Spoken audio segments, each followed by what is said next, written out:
tonight. I made several grievous errors. One was that these lectures, we've been using a call list, and this was the 1 week I didn't call the people who were on the list. And people who I know would just normally come have gotten addicted to the call. A lot of people call and say, hey, you didn't call me. I guess it must not be no lecture. And for those that I can reach, I can tell. But the grievous error was I'm addicted to people to calling. And so I made an error. I should have called them. Even though they should know if I'm here on Tuesday, it will be here. Also, the Million Man March has some early arrivers, some of which, some brothers even stopped by before the program tonight to say they were on their way up to New York, and I know others who are catching buses at 3 a.m. this morning, some at midnight, some are leaving early in the morning and choose to be prepared. And we wish all of those who are on their way to the headquarters of the ADL, where the coming out will be held. Again, the title is Atonement, World Atonement. We've asked for forgiveness for the few sins we've committed. Just the other side don't play that. So while we're atoning, the other side continuously perpetrates. So we still have a misappropriate strategy for an oncoming enemy. So I'm intrigued by, all of you will, I'm sure, be intrigued by what tomorrow looks like. I know that they chose this year to use closed circuit satellite television, which on the surface admits to many that they won't be coming to New York, that they have the option. I don't remember last year, and correct me if I'm wrong, Brother Juan, that there was an option to watch the program on closed circuit at your various city, or the satellite as they call it, or CNN as we may know it, that was readily available, that last year you had to come. That there was no home vision outside of watching it on CNN or something comparable. Well, they'll have it at the Stadium Armory or different. Last year? Nah, this year. You can go in and watch it at the Right, Stadium you can watch it Armory, on satellite, closed circuit or whatever they want to call it. But my point was that last year I do not believe that that was an option. No, sir. No, And not at all. my purpose in mentioning that is that there was no need last year, and that the proof was to be here. This year there's almost a mild confession that many are not going to make it to New York, so other options were made available, including closed circuit satellite television. So that is on, and we wish everybody well. I know there are programs going on the night of. There are several programs going on. I know that the United African Movement, who traditionally in New York has traditions about who has meetings on what nights. Alambe Braff and his group have Fridays. The United African Movement and their group use Wednesdays. Al Sharpton and his group use Saturday morning. And nobody puts programs on the nights that the traditionalists have their programs. Eric Muhammad and the Black Holocaust Council has his program on Thursdays.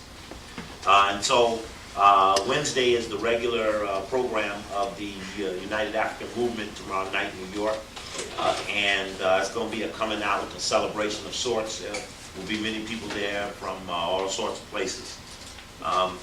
As well as, I know Brother Eric will be having his program on Thursday for any of you who are still up there. I'll be speaking up there Thursday night at the Black Holocaust Council's regular Thursday evening meeting. And I don't know how many of you all saw or got a good take on the impact of the, I don't know what is appropriate, Hispanic, Latino, but they had their event Saturday. Didn't I see you there? Were you there at the moment?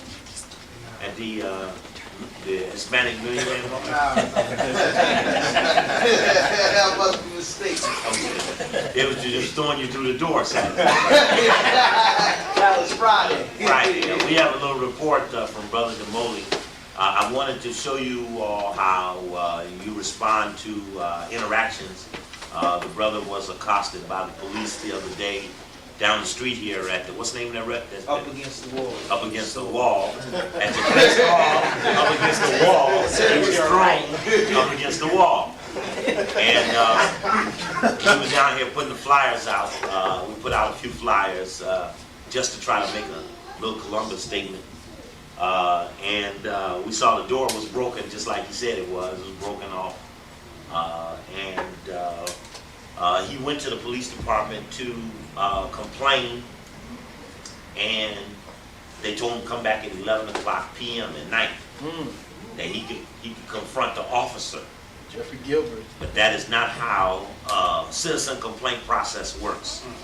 And you cannot intimidate someone by suggesting they come there down there midnight to come into a police district out of their neighborhood to approach an officer while he, in fact, at shift time, they have what they call watch call, where they either line up or the supervisor checks their shoes, pants, shirts, pass them their shift instructions, or watch instructions. The watch officer informs them of certain areas of the beat which have heightened activity or potential activity, or will announce meeting of gangs or other things in the particular beats during that watch time, where all of the officers are,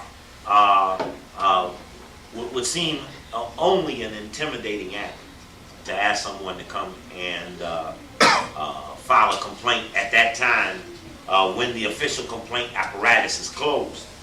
And when the brother went to the desk to complain to the police, he waited 10-15 minutes even just to get their attention. Subsequent to them even giving him his attention, his parents were there. And in respect to them, they looked up and began to ask them what did they want. And they said, we're here to try to get my son squared away. And okay. So they began to want to take even a mild interest. At that point, they began to ill-advise him as to what were his remedies for a police complaint. And I asked him, I'm not bad at doing those type of things, and I would suggest to any of you who have bad products or believe that a contract was unfairly honored or unhonored, dishonored, or have any other, and I don't use the word litigatable, because stuff I do is not about litigation.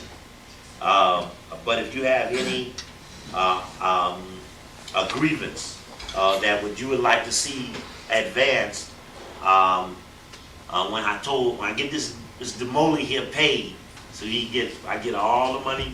He come to the lecture, I'm gonna get the full price, because I'm gonna get him paid so I get the money from him. So if any of you have similar to those complaints, please know that I could assist you. And I asked brother to do some mechanical things that are important. One is to write down exactly everything that he could remember that had happened. And two is you put those in some sort of chronological series of events. At that time, I would discuss, as I will with him, some of the things that are in his notes, and we'll expand those notes. In fact, why don't you come on up here, Demoli? I see you brought all of your stuff. And I don't know why I've been carrying this fella with me everywhere I've been going. Somehow I think he's a fierce fighter here. Somewhere deep inside is black. I know it's fierce African fighter. And I asked him to write down some of those things that were important. I'm not going to ask you to read it all. No, because I tried to, as he related to me on Saturday, relate to you some of what makes his complaint important, because I'm sure that many of the Africans suffer from the same process, and I was hoping that brother would be here that would help us, and I see he's here that can help us in responding to this type of thing, the appropriate procedures that are necessary. And is there anything that you wanted to relay to the audience about what happened to you? Yeah. Go ahead, quickly. All right. Yeah. Let's start off. The Okay. officer, I was told, that has a previous record of liking to get rowdy with younger black guys or even girls. Because from what I heard, he threw a girl up in the concrete at a club. He's had an attitude of that because he's kind of about 6'3", heavily built. I was having a conversation with a young lady in the store because normally the people, I'm very friendly with the people and up against the wall.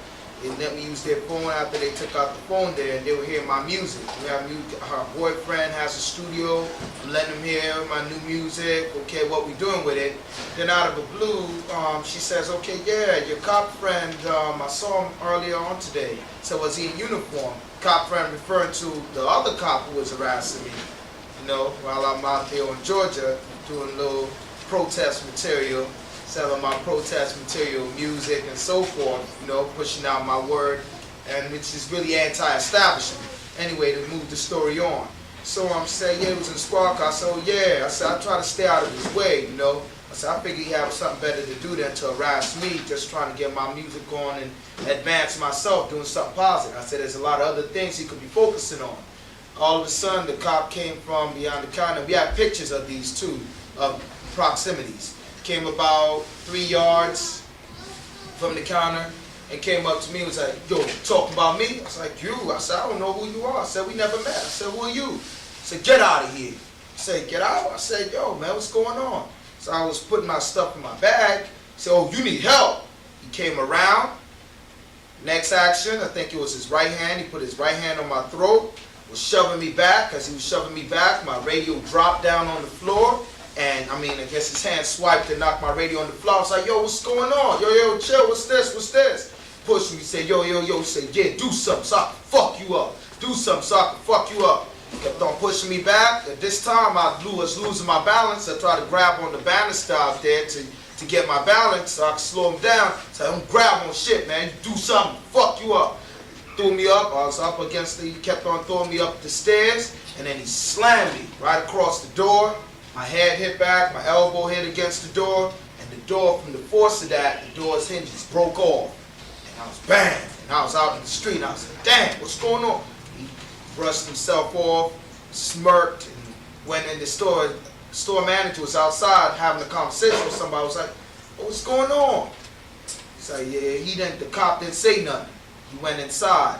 I told the store manager, I said, I don't know what's going on with your man here, man. I said, he just assaulted me for no reason. I said, yo, man, what's up with him? He's working with y'all? I said, yeah, he's working, but nobody wanted to supply me any information because while the whole thing was going on, I was trying to get his name, but his name tag was ripped off. I was trying to get his badge number. His badge number was defaced. It only had 3 numbers on it. So the cop came back. He came back and, you know, trying to intimidation move. They were like, yo, don't go back in there. You can't come up in there. Yeah, you just have bad luck with these cops. Bad luck? I said, man, he's assaulting me. There ain't no bad luck. But then I asked. So you go to the police station? I went to the police station, and when I went to the police station, I was there with my mom. Which police station is it? 3rd Precinct. Which is where? Which is at 1620 B Street, Meridian, and it's in a back alleyway. It's not really, it's very obscure. I'm saying it's in a back alleyway out there, and I was waiting out there. That's where they want you to come back at 11 o'clock at night. Yeah, 11 o'clock at night. In the back 11 o'clock alleyway. p.m. they want me to go in the back. And I mean, it was early in the morning. It was like around 10 o'clock in the morning, and on Saturday, and there was about 5 cops in there. It was 5 cops. They saw me standing there at the counter looking at them. The one cop was writing out a report with a white guy who said his tags was lost or something. Cops were walking by. One white cop went by, looked at his paperwork, went on. Another cop was at the computer, went on. Then this went on for about 10-15 minutes. Then my mom walked in and she was carrying my son. We're like, oh, you know, trying to smile and be funny with my son. And we're like, oh, you need help? Are you being helped, ma'am? It's like, oh no, I'm here to see with my son. I'm here to see my son. Then she said, oh. Then the cop asked, oh, are you being helped? Am I being helped? I've been here 15 minutes. We even have not contact. Am I being helped? Then I said, yes. I was assaulted by an officer. I said, a big cockney guy. I said, he didn't give me his name. He said his badge is 2857. All I could get is 285. Said, oh, Mike Johnson. They looked in the computer. Oh, yeah, Mike Johnson. I said, yeah, tall guy, big build. Said, yeah. I said, yeah, I'd like to file a complaint again. He assaulted me up against the wall yesterday. It's like, oh, yeah, he don't work till midnight, so, you know, you got to come back at 11 o'clock when where's officers, superior officers there. I said, you telling me there's no form I can fill out, there's no information I can take with me? I said, it's an inconvenience to come in, you have to come back at 11. My mom was like, I mean, come on. My mom started getting irate with him. They're like, man, we can't do anything for you. That was that. And I called the watch commander that day, and he said, yes, they will send the forms to me this coming week. But I told them What that do you call the watch commander? I called the watch commander to tell him what went on and tell him that I'm taking this to a higher authority because none of his officers tried to assist me. They obstructed justice. I said that none of them even let me know that I could even contact him about this issue. That I had to go to an external source to find out that I could even talk to him about what it went on. This is after we talked? After we talked. And so then the watch commander, what did he say? He said that he apologized. He said he apologized, and that's why I'm accommodating you by sending these forms. And I didn't respond to that. That was that. No, that was that. I ain't even having no response for that kind of comment. You get them yet? You get them Nope. yet? Well, it's Got probably a before. holiday. Yeah, it's the Everybody was holiday. off for the Columbus holiday, so I know mails were down. But the reason I say this is that you can't lose a lot of little battles on the way to win a big one. Right. If you can't neutralize the Praetorian Guard, then you ain't gonna conquer the king because there are greater armies and deeper operations that we have to resolve before we can get the satisfaction that we're looking for. Yes. Just another interjection though. My partner who also sells tapes there with me had gone to Who I ask. saw yesterday. Yeah, you saw yesterday. Went and asked him. He said, "Yo, I mean, what went on there?" He was like, "Yeah, your man called me a bitch, man. Ain't nobody getting away with calling me a bitch. Yo, I can't have that." I mean, I was pretty. My man was like, "Oh, come on, man. I know them old. He ain't gonna act like, oh man, why? He just came up and just called you a bitch, huh?" It's like, "Yeah, man. He just came up, called me a bitch. I ain't having that." And that was funny. Then he told another guy a contradictory story. He said, yeah, he was on the phone. He was like, yeah, this bitch ass cop's in front of me, blah, blah, blah. So, you know, he's holding his whole excuses. I called him a bitch. One is that I called him a bitch directly. Another one is that I called him a bitch while I'm talking to somebody on the phone.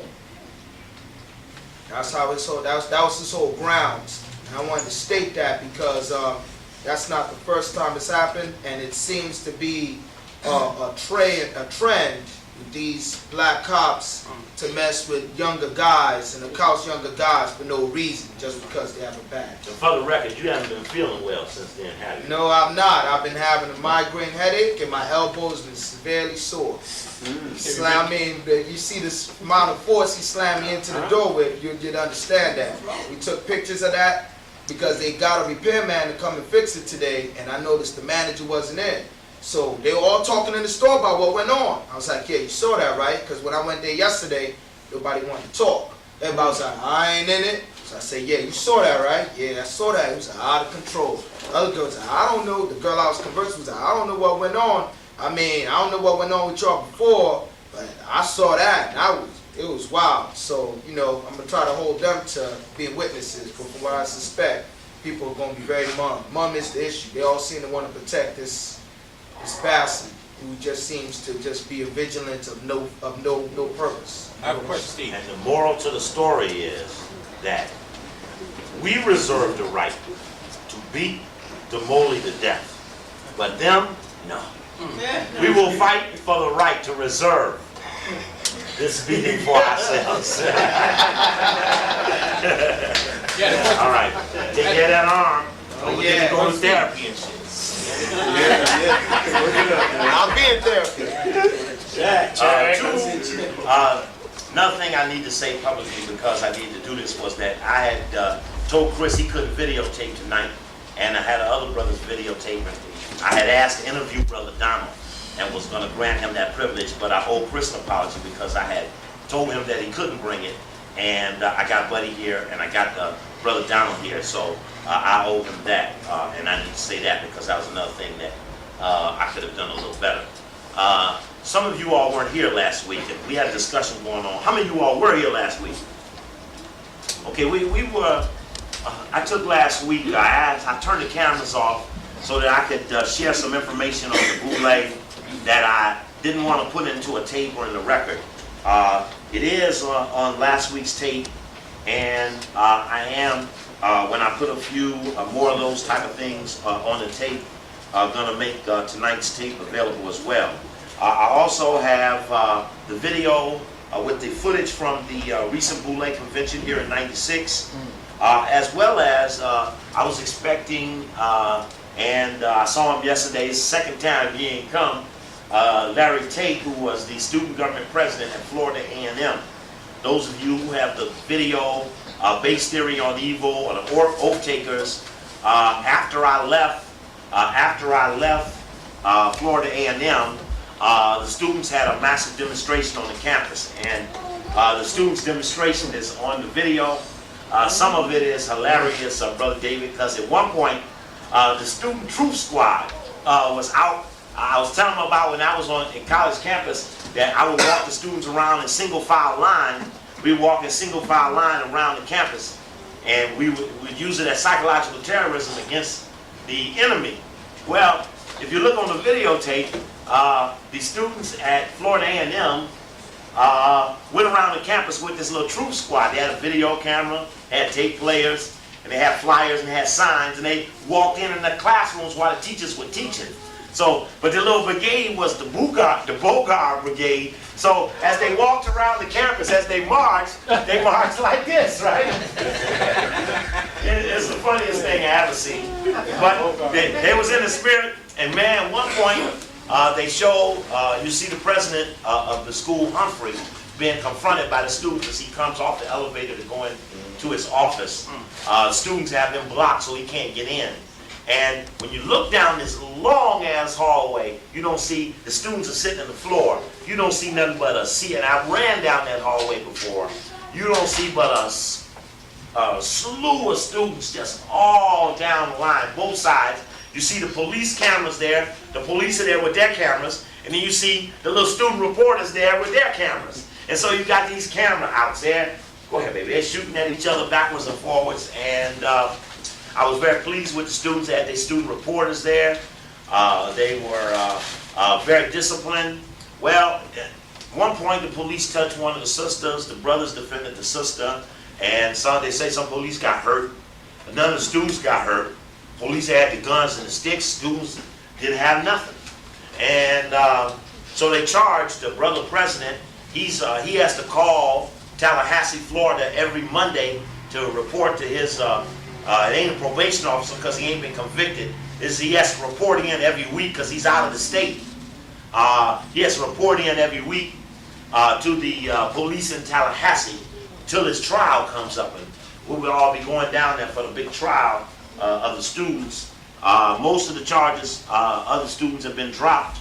Again, they keep trying to get the students to say that Brother Coakley told them to do something, whatever it is they're calling it. But whatever it is they're calling it wasn't even it. And the students who they're blaming them for nothing other than to try to inhibit them from doing this type of thing again in the future. And on the video, they're confronted over the boule. The president and all the administrators are bubble mouthing, trying to explain their involvement. Students got right up there. The president finally decides to meet the students in this big room. So the students are there asking questions. He got all the administrators on the stage, and the students tell him about the boule. He said, "Well, how could you teach us? You in the boule, and you got your paw over the urn, and in the urn is the names. How the hell I'm gonna learn, and you can't name no names?" And so the point of showing it to you is to show you what happens in 2-3 nights. What can incite the students to be able to move forward and want to be effective, meeting some facts. If it was bullshit, then the students' disagreement would be considered frivolous and would have been wiped away from the administrators and nothing at all. But the strength of the attack was the facts. And they confront some professors and other things on this very, very powerful video. In fact, as the students do their own little lead-in, brother looks in the camera and his eyes blinking, he looking sad. Said, this is war correspondent, this war video. So it's not for the viewing of the week. The undecided. I mean, they had their own little thing, you know, they had the interviewers. It was really good. I was very, very proud of them. But then again, it adds into the danger of what it means when we show up. And I told you last week, I spent last week telling you about what a great time we had down in Atlanta 2 weeks ago. Those of you who were with me Wednesday night when we went to Georgetown got to see how brother acts and reacts with white students. And for those that were there, and that was really one of the more milder ones, I'm pretty abusive on the white kids. One of the things I'm sure those who were there would be amused by was when I was asking the white kids, well, where do you come from? And so I went around the room and was asking, said, well, you know, by the way, let me ask y'all where y'all from. So I'm going around and asking there's one Asian guy there, he comes in, he's answering all the questions. He's big guy in the back and shit. He's well, we is, I forgot what his answer was, but the white students kind of looked at him like, Asian, you know, he ain't with us. Then I asked other white students, they either act like they didn't know. Some talked about the Garden of Eden or something. Mesopotamia. Yeah, I was the Asian guy. Was talking Mesopotamia. I said, where's Mesopotamia? Oh, somewhere around Iraq. Tigris and Euphrates. Then the one little guy come in, had the little hat on, looked crazy. Remember, he was sitting on the side. I said, the guy went over and sat next to him. I got the video. I sat next to him, put my arm around him. Jeremiah. No, not Jeremiah. That was the guy in the front. This guy was over on the side with the hat. And I said, where did white people come from? He said, from Africa. And I looked at him, all I said was, do you think the rest of them believe that? He didn't say it's true, man, it's from Africa. We all come from the same people who come from Africa. Of course, the point I was trying to show them was that the Library of Congress still didn't know, but that was interesting. There's a lot of laughs there as I asked them various questions. Many of the white kids that were there, the majority of them were in the School of Foreign Service, which is Brother Bruce had provided was right above us. We were on the first floor, and it was right above us. And of course, there they had a Carol Quigley chair. Carol Quigley is the guy we always talk about who gives up the solid, good white source on the existence of the secret society, of the Rhodes Rothschild Secret Society, made up of the Round Table Group. By the way, mentioning Rothschild, and I have to really be prepared because some days I come here, I want to put some things in order. And you all bring me so much information. I spend a lot of my time reviewing the things that you bring me. And so I get a little disorientated. I lose my spot, something I'm trying to do before I start. But I appreciate all of you all because all of this is really good information. Brother had brought the magazine of the Smithsonian, and in it they're mentioning the lectures that are coming up. And they have one called A Portrait of the First Rothschild and His Time in cooperation with the Embassy of Israel and the DC Jewish Community Center, October 30th at 6:00 p.m. Resident members are $12, general admission $16, and it's on a book called Founder, A Portrait of the First Rothschild and His Time, on Viking Press by Amos Elon, E-L-O-N, Elon. And that's October 30th. Also got one called The World's to Conquer, The Life of Nelson Rockefeller, about the book The Life of Nelson Rockefeller by Kerry Reich. It says that Reich enjoyed unprecedented access to Rockefeller family archives. Now, I'm intrigued by all the people who have had this privilege.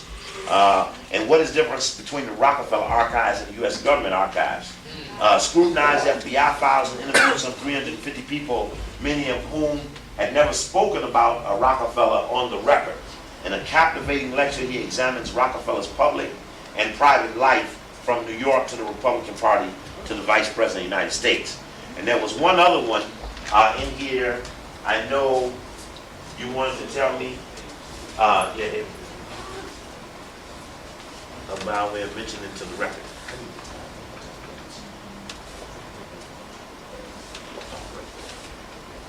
Oh, Clash of Civilization. What? 8:36. Okay, great. There we go. Many of you have seen the flyer, may not have seen the flyer. I took a flyer that Brother Bruce had done for a program this guy and I had upstairs here over here in the ballroom, and I had since it was Columbus Day, and I've been here a couple of years and I've done nothing, and I see Columbus is not an issue here, though we're in the District of Columbus, and even being in the African school roots, to know that they closed. There's one of the few African schools in the country that acknowledge white holidays. Most of them in Chicago give you Malcolm X Day off, Marcus Garvey Day off. They give you the same number of legal holidays that the white government gives you, but they just make it on the days of black heroes. So it's a little disappointing. Even the Roots brochure honored Jesse Jackson on his birthday. I hate to see that shit. That be given to students because they couldn't justify doing it if asked. But the flyer is Clash of Civilizations, which is a takeoff on an article that ran in Foreign Affairs. Who wrote the article Clash of Civilizations, Brother James? He also wrote the article Crisis of Democracy, the 8th position paper of the Trilateral Commission. Close, you close, you close. No, you were close, you were close. Samuel Huntington, very good, Brother James, very good, very good. Well, you wouldn't give me some other white guy name. Believe it or not, Huntington will be here. This is one I will not miss. Samuel Huntington, Monday, December 2nd, will give a lecture called The Clash of Civilization, the Emerging World Order. And I think we all should be there. Where are these held at? It says in the Yeah, holler out the location. Anyway, just let me read the bio. It says the fundamental source of conflict of the future, writes Mr. Huntington, will primarily be cultural rather than ideological or economic. As people increasingly define themselves by ethnicity and religion, the West will find itself at odds with civilizations that reject its ideals of democracy, human rights, liberty, the rule of law, and the separation of church and state. In a thought-provoking lecture, Samuel Huntington, director of the Olin Institute of Strategic Studies at Harvard, pictures a future of increasingly de-Westernization in international relations. He urges a greater understanding of non-Western civilizations and offers strategy for promoting cooperative relationships with Russia and Japan and for maintaining military superiority in the East and Southwest Asia. Huntington's book, Clash of Civilizations, published by Simon and Schuster in '96, is based on his article in '93 in Foreign Affairs. And as you all know, in the Council on Foreign Relations tape, or in the yearbook of the Council on Foreign Relations '95, the guy did that little column saying how influential the Clash of Civilizations article was, which is why I put it back on the flyer under the First World versus One World heading, which is the appropriate dichotomy when you're trying to describe, when we say New World Order, and we don't say it versus or against something, someone will believe that that is the only option. Years ago, the African nations pushed New World Economic Order, meaning that they would reappropriate the world's resources, but that phrase didn't tend to stick in the world community. And when it says New World Economic Order, you could just lose economic and have the same old shit. So it did not stick that the downtrodden countries versus these Western hunkies were not able to phrase themselves. And so the point we need to make in this particular lecture is that in, again, uniting those places where the people of color are, the Clash of Civilizations is really a colonial question. He said America will be at odds with countries of different ethnicity. Of course, that must not count you. And since we've studied the Clash of Civilization story, since we studied the Clash of Civilization, Brother Robert, in the Clash of Civilization, you're an anonymous black man on the street who happens to have an average, ordinary knowledge of foreign policy, knowing all of the hunkies who did everything against us. Being an average, ordinary black superman, black man that you are, in the Clash of Civilizations, what did you remember being odd about who they said would be at the final fight? Who would be there? They said not. So help them understand what it said. It lists certain ethnicities that would be around at the end, and who wasn't there? Us. And what did it say for Africa? We'd be specters at the feast. Well, that's good from another story in Foreign Policy. It was that, and possibly an Africa would be there for the Clash of Civilization. And so part of the alert that we put out in our own community is to make ourselves aware that the whites, now that Huntington has spent 3 years from the day of the article in '93, 3 years to make it into a book. I think we better get that book, like real quick, because the book is probably expanded. Now, just to show you the misappropriate goat nature of our leadership, go get the white boy D'Souza. Give him a volatile title. Niggas, ain't nothing wrong with niggas. Niggas ain't even been discriminated against. Every Negro leader in America beats his ass for the book. Right. Come out with something more vicious, more subtle, from a higher authority. Ain't got a nigga word on it. Ain't outside of where we've gone. Like bell curve. There ain't been no, some bump like the bell curve. They chase this shit. They do stories on it. They do plays on the bell curve and shit. Or Andrew Hacker. They do debates. But the point is that more vicious, volatile white literature goes unmolested in the black community. And that's due to the misappropriated nature. We talked about last week how when we were trying to assess how was it that the black community on the subject even of New World Order, where there is no Afrocentric theory, and all you gotta do is just put the dollar up on the thing. Anybody want any drinks? Drinks are $1. You just put your dollar up on the tray up there. I guess we'll have grab a drink break. Quick, no, go ahead, please. Go ahead. That's why I said it. That's why I said it. And the Clash of Civilization is far more volatile, but it does not draw that level of reaction. And that's part of the danger, that the leadership is stuck into a situation where certain remedies are not available to them.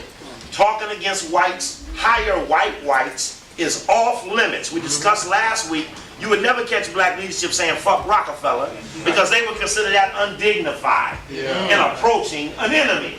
An enemy whose eyes I would scratch out, balls I would step to death. I can make it more lucid, but I won't, because I ain't sadistic. I'll far more be effective than sadistic. But the fact that, why are we so reserved when it comes to fighting an enemy? And the enemy is so volatile and arrogant in being clear about its goals and objectives. I just want to make a point. Excuse me a second, Bob. So just hold on. Oh, go ahead, Bob. No, in all seriousness, they have a gentleman's agreement. It's like in Europe, all car manufacturers have a gentleman's agreement amongst themselves that all cars can only go 155 miles per hour. So they have this agreement with each other. That's it. So they have a limit. Right. So evidently, there's some gentleman's agreement. So a gentleman is a gentleman, huh? Right. Okay. One of the things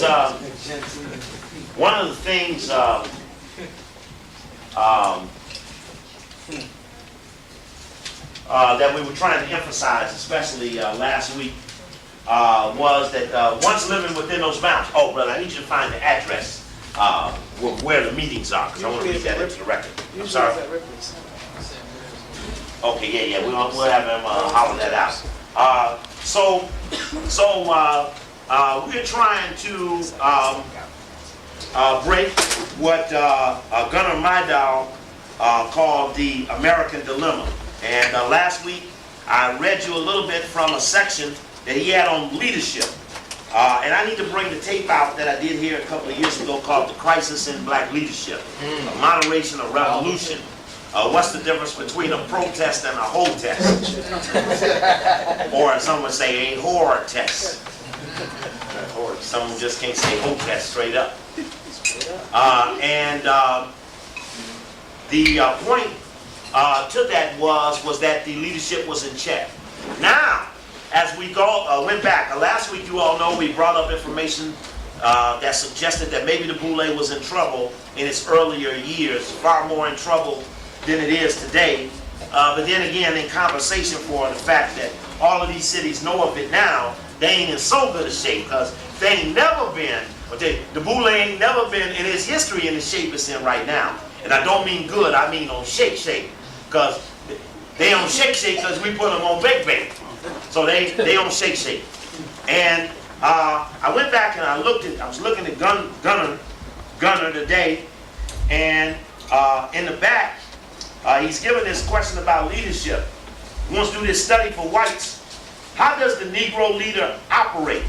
To what extent and how does he utilize the white and Negro press, the Negro organizations of various fronts? To what extent does a Negro leader become pressed into a dual standard of behavior in order to serve his two constituents?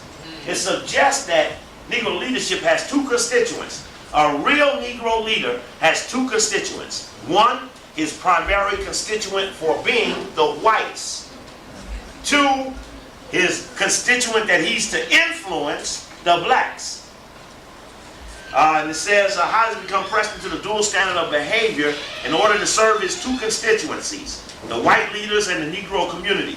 How does he make a choice among the necessary compromises, advantageous compromises, and the plain selling out of Negro interest? How does he strike a balance between personal and group opportunism? What techniques? Oh, I'm sure you're right. How you doing, Brother Larry? What techniques? I'm just talking about you. This is the Brother Larry. How you doing, sister? Pleasure. Appreciate you being here. This is Brother Larry that I mentioned to you earlier. Was the president at FAM, who I told you they may have to call in every month or week or something. Every week. Every Tuesday. I told him every Monday, so I was off by a day. Right. He has to call in because he's out of the district of Tallahassee. And I mentioned to you last week about why we wanted strong street pressure in areas where there's state capitals. And we've been spending some time in state capitals in Indianapolis. What's the state capital of Kentucky? Frankfort, where we were at Kentucky State.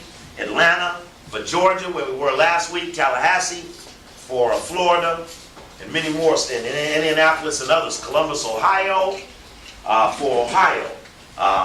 We ain't strong in Springfield, Illinois, but we got some friends down there. Springfield is state capital, a hotel, a few hicks, and that's it. Anyway, says the question opens up to the problems of interrelations between functioning Negro leaders and the white leaders, and on one hand between the Negro leaders and the Negro followers on the other hand. More specifically, we want to know how much influence and what sort of influence do those prominent Negroes have? In what circles of the white and Negro population is their influence exerted? What deliveries to the whites and to the Negroes do they promise? Which do they actually make or keep? And it was promoting the dilemma. This is probably a matter of tradition, but to a greater extent it corresponds to the real interests of whites. It is apparent to the observer that whites control the appointment and eventual dismissal of a number of Negro leaders and greatly promotes or hinders the rise of most of the others. And this was about their studying the impact of the Negro leadership, again, in whether or not it would be safe to leave the Negroes incarcerated for the World War II. There's some significant literature that we need to examine. And we know that that was said over the course, in the very first lecture, New World Order's Mysterious Deaths and the New World Order. We heard Jesse Jackson give his version of what Myra Gunthoff said. In reading the reading you just did, maybe the next time or a future time you should get another book, because a lot of that echoes a book that I read years ago up on the hill, and you never mentioned it yet, and you probably should.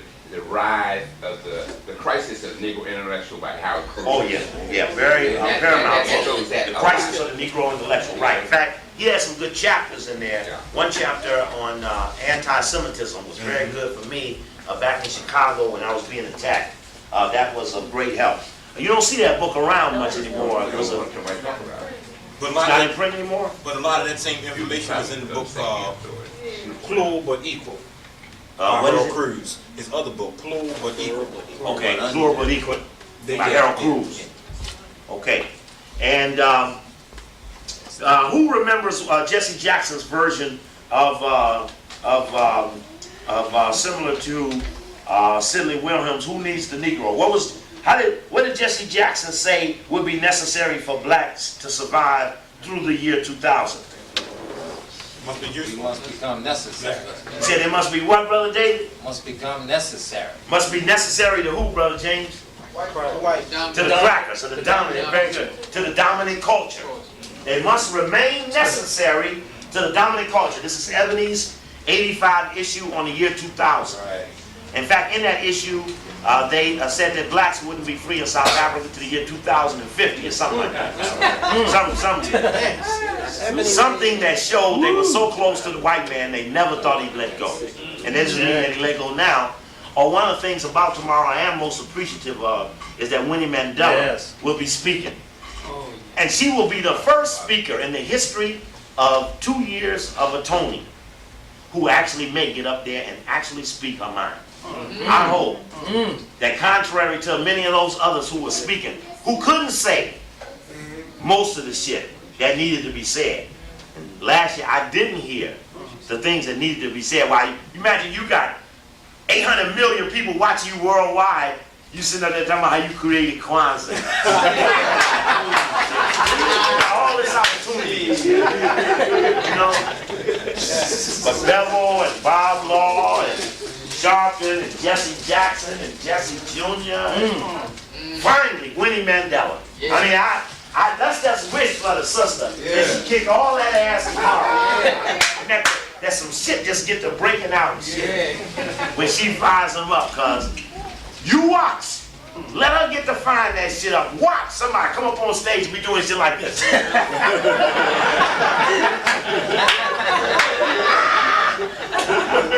That's some other stop signs up there. You watch. Or watch TV go out. Watch TV go out tomorrow when she be up there talking. Watch shit get blurred up and shit. Well, I'm telling you today, what's going to happen? All things being fair, she should be throwing down. You know, we're going to get the interesting to see how it's going to work tomorrow. So Jesse said we need to remain necessary to the dominant culture. And of course, we've listened to in the past, and I'm going to have to again get this into the record one of these nights. We've heard him say how he was had amnesia at the Council on Foreign Relations meeting. And his recollection of his relationship to New World Order is clouded by his closeness and exclusivity of that closeness to the oath takers. And that's excessively important to us. Many times we've talked over these last couple of weeks about the assassination of the leadership. And I don't know how you cameras going to make it because I got the overhead set up this way. I don't know. Can you see it down? Unless we can put it up in the center. Brother Down, can you scoot your camera around? I can make it happen. Yeah, come on. Can you get it, Brother Bud? That bullet one. Since bullet one. Since the bullet one, that it is a good revolutionary strategy to be against something and to be against the murder of that something as a revolutionary tool. In other words, the instigation of a revolution against an enemy needs a legal justification. We have sought it, we have laid the premise far more than any cadre you have ever been around in this country. Laid the premise through several avenues for revolution. On the illegality of that Constitution, the illegality of that, as well as the fact that oath takers were obstacles.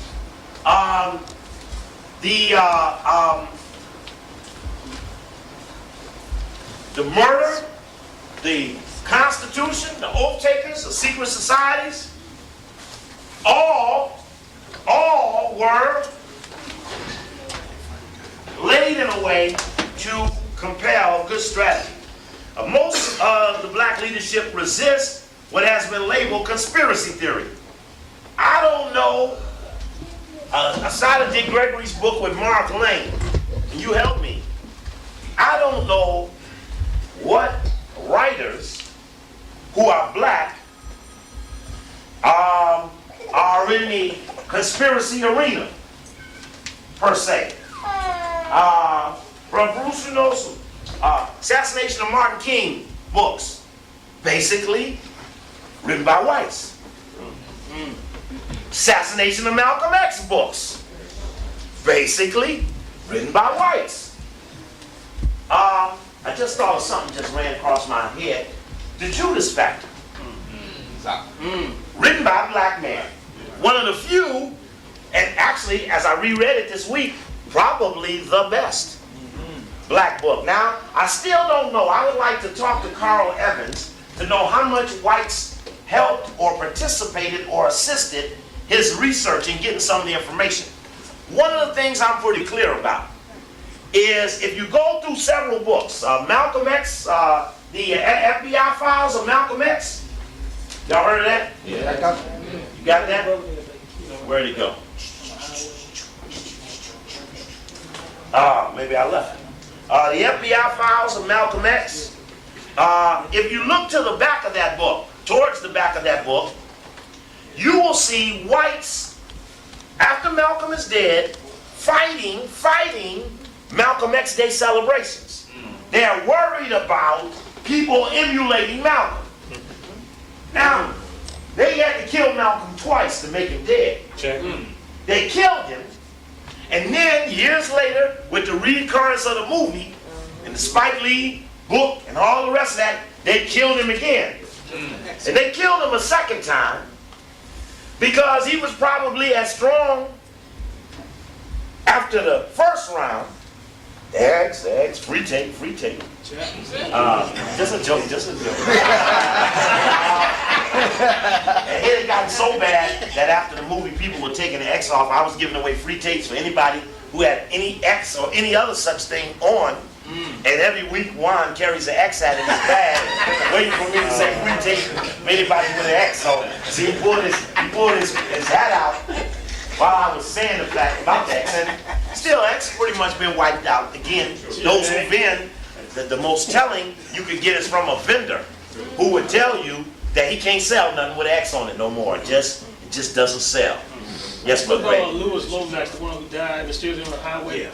About to do something with the investigation in '72, right? Right, he was making a movie showing that John Ali was FBI man and had asked the FBI, and you can find the files related to the FBI's apprehension of Louis Lomax because he was bringing out the relationship of John He died on Ali. the highway, right? On a car accident or something? I couldn't tell you exactly. Yes, it's alleged that he died in a car Before accident. you could make it. Point is that there is not a strong enough base in the black community using murder as a strategy to fight an enemy. There is not a strong enough research informational base in our neighborhood to lay the appropriate amount of groundwork to make strength. Yes, brother. Yeah, this brother told me a while back, if you want to know what Malcolm was all about, read his speeches. So I started reading a lot of books with speeches. And I came across a part in one of his books where he said that Elijah Muhammad made a deal with a rich white man in Texas for him not to meet with the Klan. I mean, not to show up when the Klan is having a function and the Klan won't show up to none of their functions when they're having something. I always want to know who was that rich white man that they had. They gave him land and money to do this. I always want to know who. I don't know, but I too have just read back through that part where Malcolm was talking about the relationship between Elijah Muhammad and the Ku Klux Klan and others. I could carry that up to Elijah Muhammad's relationship with Mayor Daley, who was as close to Ku Klux Klan I ever saw in Chicago as a youth. And Elijah Muhammad had the same very positive relationship. Again, remember that it was Elijah Muhammad chastising Malcolm for his comments, allegedly, his comments against a white man, Kennedy, feeling that the nation would be destroyed by other whites if their sacred Kennedy had been repudiated. And of course, the fact is that the whites sought to destroy the nation anyway. The fact that Elijah Muhammad believed, if he did, that there could be a deal with a white, and a white would uphold the deal, would make the first white in the history of whites to uphold the deal to a black. So we know that that ain't happened now, it didn't happen then. So it needs to be a stronger base. The leadership ain't in the conspiracy theory. I think outside, in fact, in regards to conspiracy and our leadership, repudiation of their involvement in a conspiracy is about the extent of their discussion about conspiracy in the black community. I didn't do that. Jesse has to repudiate his relationship with Martin. The minister has to explain his relationship around Malcolm. Bevel has to explain his relationship around Martin. You start walking down the leadership, they're more likely, when discussing conspiracy, spend their time discussing what they didn't do the day we alleged one. Just notice unique when you are. I said last week that you don't kill someone until you have someone in the what? In the on-deck circle. So everywhere there was a killing, there was someone in the waiting. Whether it was Tim Evans waiting for Harold Washington, or was it Louis Farrakhan waiting on Malcolm X? Was it, or John Ali, who was really more, who rose more administratively, while the minister rose more dramatically into the public as the titular heads of the Nation of Islam, though Elijah Muhammad was still the organizational head. I also mentioned that no way in this world would Louis Farrakhan ever have headed the Nation of Islam unless it had been broken down. That's right. He could never have headed it because, not being one of the sons of the father, he was never in the line for leadership. Right. So you could imagine being in an organization 50 years being his national spokesperson. That you could never be it because you weren't born it. And so we got Jesse Jackson. And I think we have probably done a good job in the last days of Martin King in describing the fact that Jesse was intensely being incubated. And the FBI had worked very hard preparing to make someone available for Martin King's demise. So I call upon not the leadership, for I know their options against the enemy have been reduced or sold away, leaving a limited, restricted strategy base of options in opposition to a growing enemy. Your options against an enemy, if you could swing from murder to humiliation in your option base, your effectiveness will be increased if you have all of these options available to you. If you reduce yourself to civilized options, you'll never make it in a guerrilla warfare world. We have mentioned that last week the Council on Foreign Relations in their House organ, Foreign Affairs, gave a story called Post-Modern Terrorism. And it said that as we head towards the millennium, what tends to happen every millennium? That's Samson. Conspiracies, soothsayers, doomsday. End of the world. What's that place in Virginia they said? Hold on, Baba, don't start that. Go ahead. What did it say? It's Conspiracy theories rise. Here we go. Postmodern Terrorism by Walter Lacour. It said what tends to rise? Conspiracy theories rise and doomsday soothsayers. Apocalyptic soothsayer doomsday theorists tend to be magnified or multiplied as we turn towards the change of millennium. And here it discussed many things about Nostradamus and Antichrist and other things that you could never find in literature.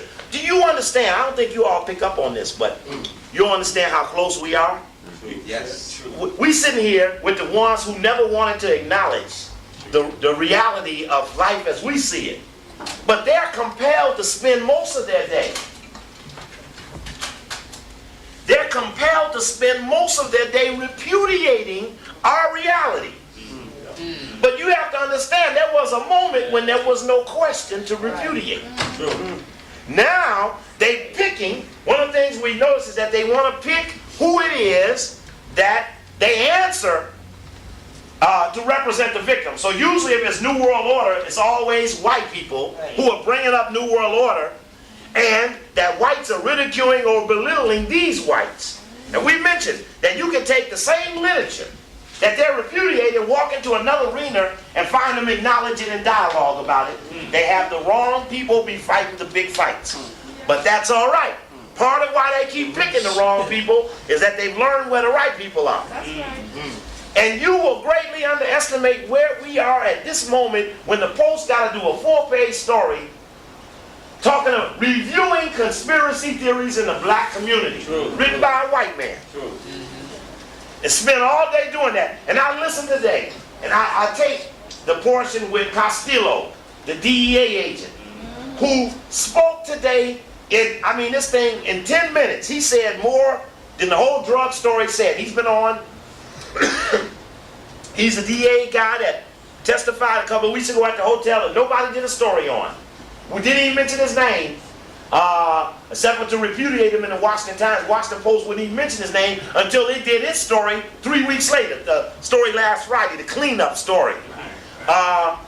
Castillo said, he said, not only did I go to the hangar and see the drugs, but I interviewed the pilots.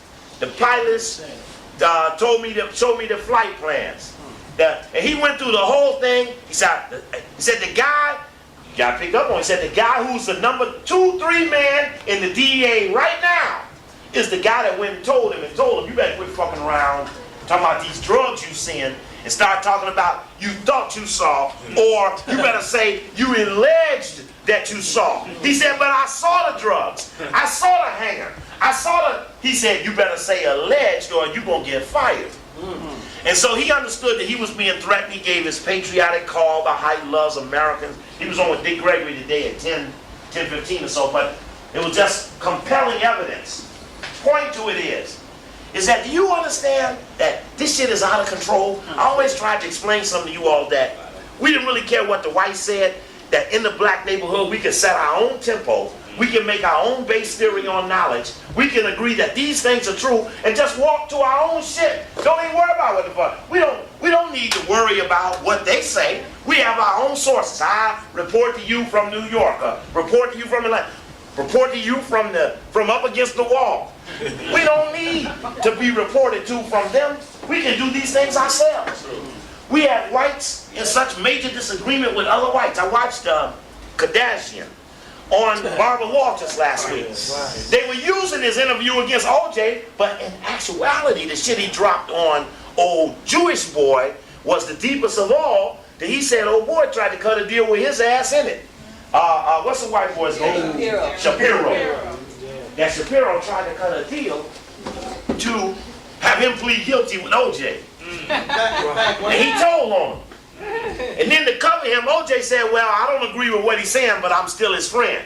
OJ said, well, I wasn't there when what's his name? I can't even remember his name. Shapiro. He said, I wasn't there when Shapiro said that, but I'm still Kardashian's friend. I know why he wrote the book. But the point of it is that you're watching whites fight and telling all the whites. Sister brought up a good point that Kardashian can't make no money, so he got to get out here and do what what's his name? Shapiro did a long time ago, which was repudiate what you just did. When you do something for a black, you gotta wash your hands immediately and shit. You gotta wash your hands up. You gotta say, well, you know, shit, it was dirt on my hands. I was washing my hands, and the nigga went off. Nigga got off. It just got right off my hands like dirt and soap. And so it's that type of thing the whites need to tell other whites. And you can see that these whites needed to tell other whites that I'm not really with the black thing, but I was just working with the black thing for a minute. And so they had to wash their hands. You see Kardashian, he washing his hands, all of them washing their hands. But this is a monumental moment in the history of the world that the shit is up-tempo like it is. Yes? Well, getting back to Jesse Jackson, I remembered something I heard about a year ago on Igor Nick's show. He was stating, well, you know, someone of his callers called him, well, you know, we about this Jesse Jackson guy. And he said, well, I consider Jesse, this is what Igor Nick said, to be an honorable man. And I consider him to be a good friend of mine. I hope he considers me the same. And that's the kind of company that Mr. Jackson is keeping. They're very good, close friends. Oh, I know some prostitutes with more irreputable character than that he knows well. No question. And of course, we mentioned here in this book, the best-selling biography of the legendary trial lawyer Edward Bennett Williams by Evan Thomas, co-author of The Wise Men. Many of you all know we mentioned the book The Wise Men, which is about Skull and Bones and the aristocratic John McCoy, Abel Harriman, all of the rich top whites, the book The Wise Men, the Dulles brothers, and he wrote this book, A Man to See. And in it he has this encounter with Jesse Jackson, saying that Jesse Jackson was called off of the Anheuser-Busch boycott. And he says when the establishment turned on Jackson, he came back to Williams. In '77, Hubert Humphrey had seen a piece on 60 Minutes describing Jackson's attempt to motivate inner-city youths to get education. Humphrey urged HEW Secretary Joe Califano, who helped kill who? Kennedy. There you go. So you can't fool one of my friends. I'm glad just to know y'all. I swear to God. I didn't even get to read the opening about how proud I was of y'all. Because I know y'all don't even need the books to know the stuff.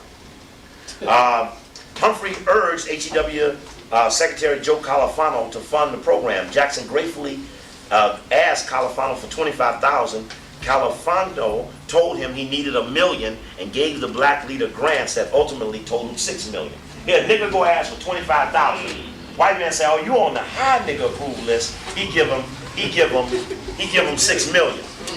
Says when federal auditors asked to look at Jackson's books early in the Reagan administration, they found chaos. Jackson's organization, Push for Excel, was unable to account for over $1 million in money. The matter was referred to the Justice Department. You all know we talked about that story. Jackson came to Williams claiming that he was a victim of a vendetta by the Republicans. The case was dragging on, producing unflattering newspaper stories at the time when Jackson was trying to raise money for his '88 presidential campaign. Could Williams help him at justice? This was just the sort of high-level favor that Williams relished doing. He was asked to meet with Justice Department officials, anticipating that he would need all of his wits to head off a criminal investigation. In fact, he discovered at the private meeting in September of '87 that the department had no intentions of prosecuting Jackson or his organization. Officials said they had no evidence of fraud. Williams was able to push along a $500,000 settlement, and insulating headlines, the insinuating headlines went away. A grateful Jackson came back for more. Would Williams agree to run his '88 presidential campaign? This time, Williams begged off. Of course, Ron Brown ran his '88 campaign. He said he asked Edward Bennett Williams first, then he went to see the other man to see Ron Brown. Well, Edward Bennett Williams and Ron Brown got something in common. What is that? Yeah. Dead, right? They dead in the door now. He owned the Orioles, right? Yeah, he owned the Baltimore Orioles for years. They had Frank Robinson and all that. He was a big-time attorney up in here as well. In fact, for a while, I think he even had the Redskins or something too, didn't he? Anyway, it takes us into the courtrooms of Williams' performances. He defends the Godfather, Frank Costello, Jimmy Hoffa. He defended Jimmy Hoffa versus Lil Kennedy. Frank Sinatra, the Washington Post, and others, as well as behind the scenes where witnesses are coached, the traps are set, the deals are cut. In addition to being a lawyer of unprecedented influence, Williams was also an important Washington insider, privy to many of the secrets of America's most powerful men. Thomas tells the truth behind the scenes that made Williams one of the most talked about public figures of his time, including Williams' role in the publication of the Pentagon Papers and possibly that Williams was deep throat.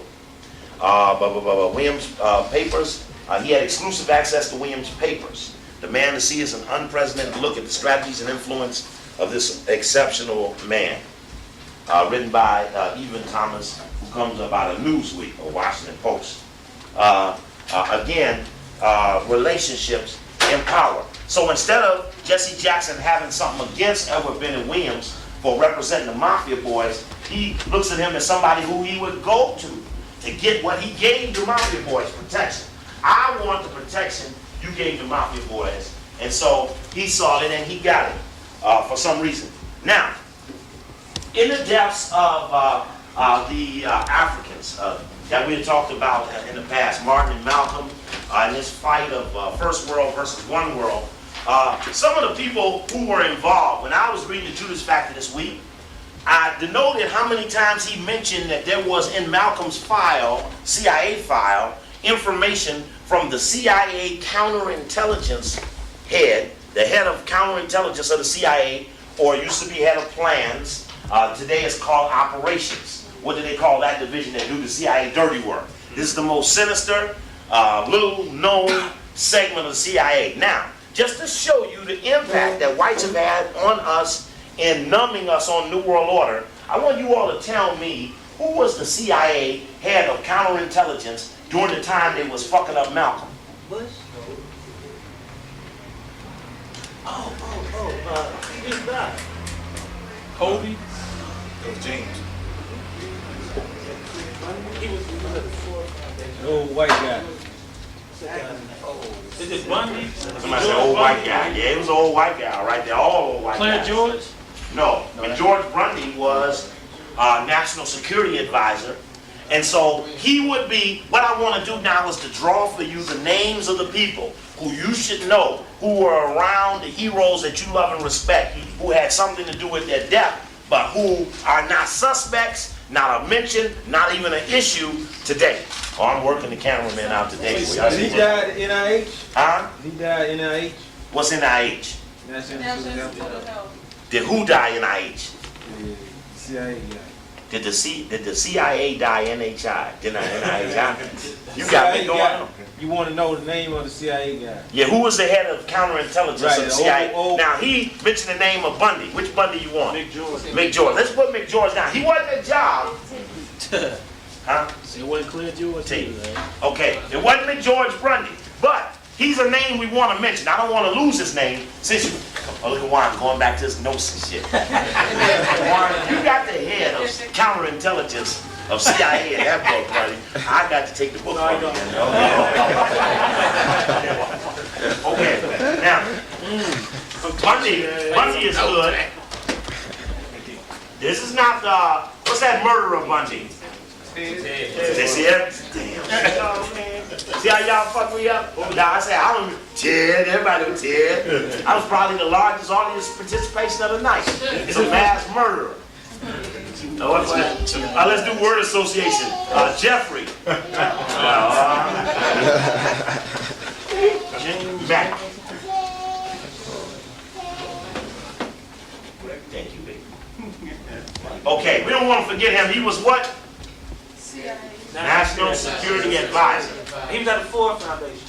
Yeah, he's subsequent, but Malcolm is dead by the time he gets to the Ford Foundation.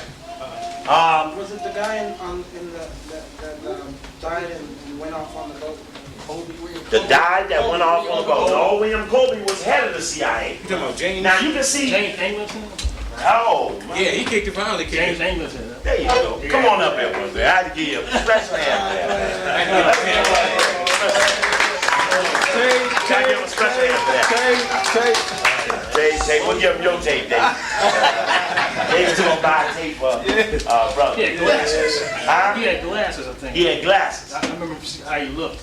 You remember how he looked? Yeah, no, he had white guy with glasses. That's all I know. What do you remember about him? Anybody know anything about him? James Allington. He's got the right guy. He's the right guy. James Allington. Angleton or something like that. Allington. I Allington. can't pronounce. I can't spell his name. What is very important about him, you should never forget, is he's Israeli. He's an Israeli. He's Jewish. He's an Israeli. And he dominated CIA counterintelligence, and he slanted it the Mossad way. That's right. And that's what you got to know about him, because his impact on the CIA and his ethnicity, the exercising of his ethnicity into his job, had him especially in tune to fucking Lumumba, fucking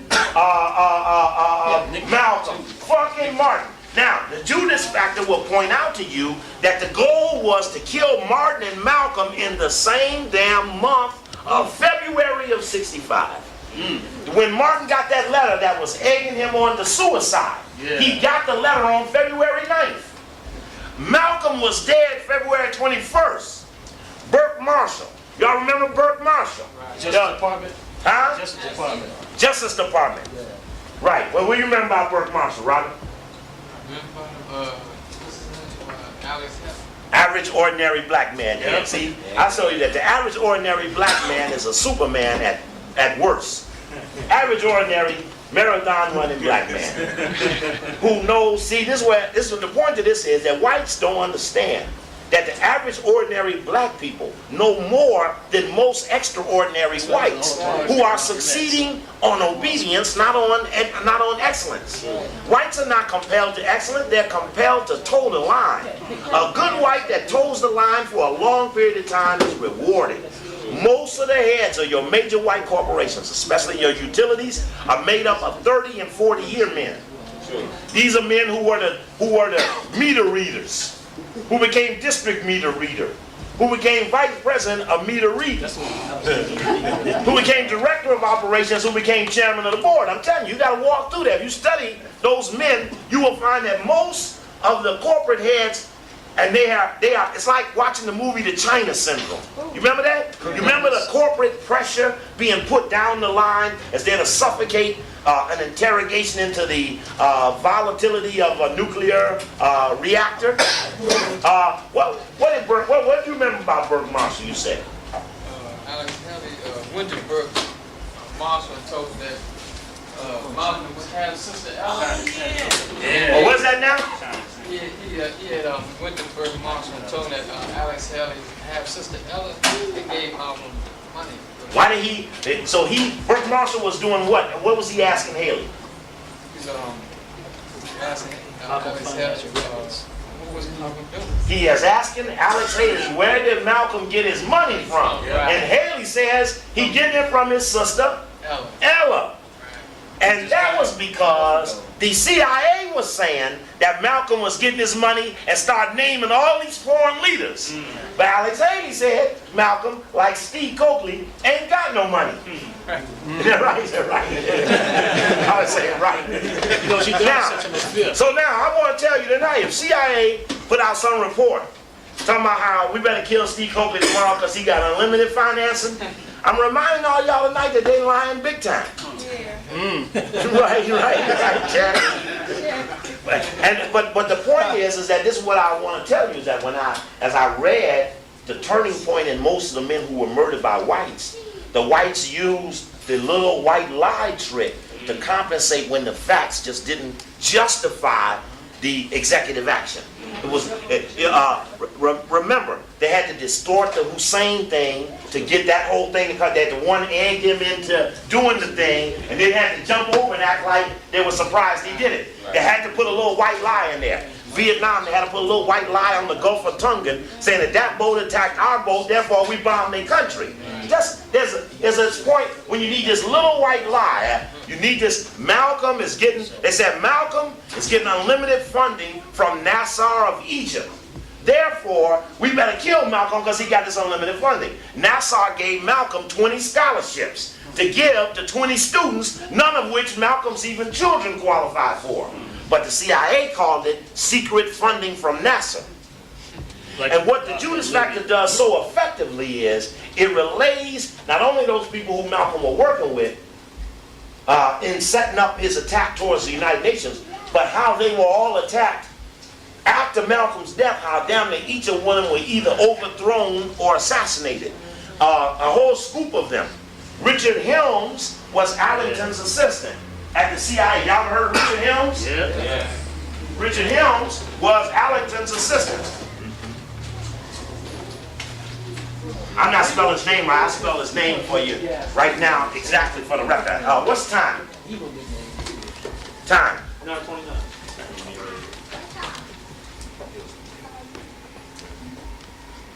See, I want to put Allington's name in here correctly, just for the record. There we go. I'm spelling it real wrong.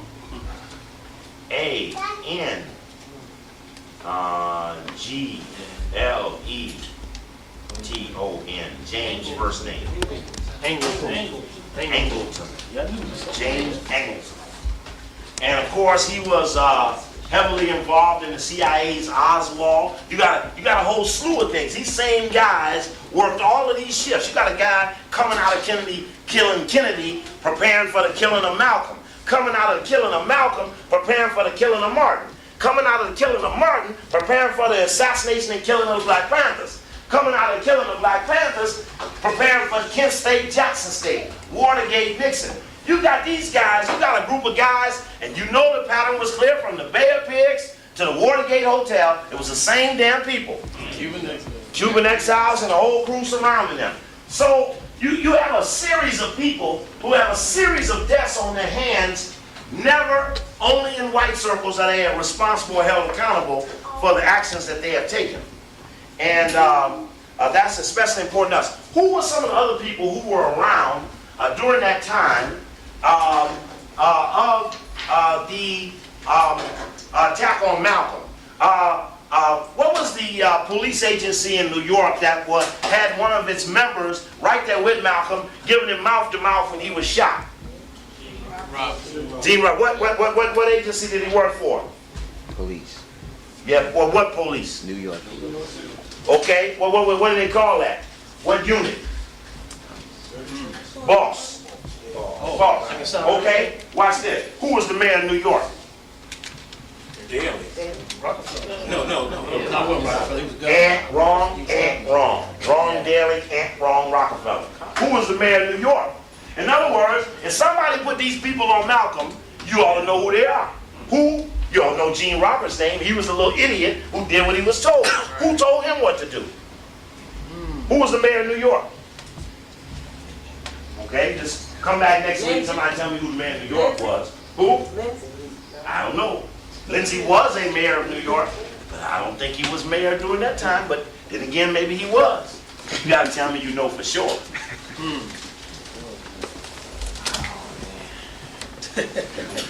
What's her name? I saw Bob Hope play in. Anyway, who else we got? Of course, you all know that part of it was done by the governor. Who was the governor? Rockefeller, Nelson Rockefeller. Nelson Rockefeller, okay? But Nelson Rockefeller ain't accused of doing nothing to Malcolm. Not even insinuated his relationship with Nelson. Maybe we ought to go to this book. When man do the book on Nelson Rockefeller, since he had all Nelson's papers, I ought to go there and ask and say, you see in there, well, Nelson Rockefeller wanted to fuck up Malcolm X? We do know in the Judas Factor that there's comments in there from Nelson Rockefeller about how Malcolm X had to be stopped. His impact in New York had to be neutralized. And that's interesting too. If you go through these books, notice how, go through any book on the Rockefeller, see if you see any comments in there about the Nation of Islam or Muslims, anything. It's almost as if in their world you don't see them exist, and in the Muslims' world you don't hear them utter. How do they have such a mutual exclusivity never to name each other in their saying? Now, Nelson Rockefeller, who was Secretary of State, was very instrumental. I was just reading Carl Rowan. We talked about last week about the role of the Boule. And that the white man would have never killed black leadership if he didn't have another leadership that he felt he could count on. So I would kill these other black leaders because I knew I could fall back on these bougie, propped up bourgeoisie Negroes. I could count on them for leadership in place of these other ones who were truly leading the people who I did not want. So if I killed them, I make them hear Whitney Young or Hugh Price or somebody like that. So who was Secretary of State? Dean Rusk. Dean Rusk, all right? Where do we know him coming from, Greg? The Rockefeller Foundation. Very good. And he was also a what? CFR. Oh, yeah, he was chairman of the board. Okay. He's Skull and Bones guy? Huh? He's Skull and Bones guy? No, he's Rhodes Scholar. Rhodes Scholar. He's also the man who brought Jimmy Carter to David Rockefeller and put him in the Trilateral Commission. Dean Rusk, Rhodes Scholar, Secretary of State. Dean Rusk, remember, was primarily responsible for keeping Malcolm out of France, that forced him home, that put him on the fast track to death.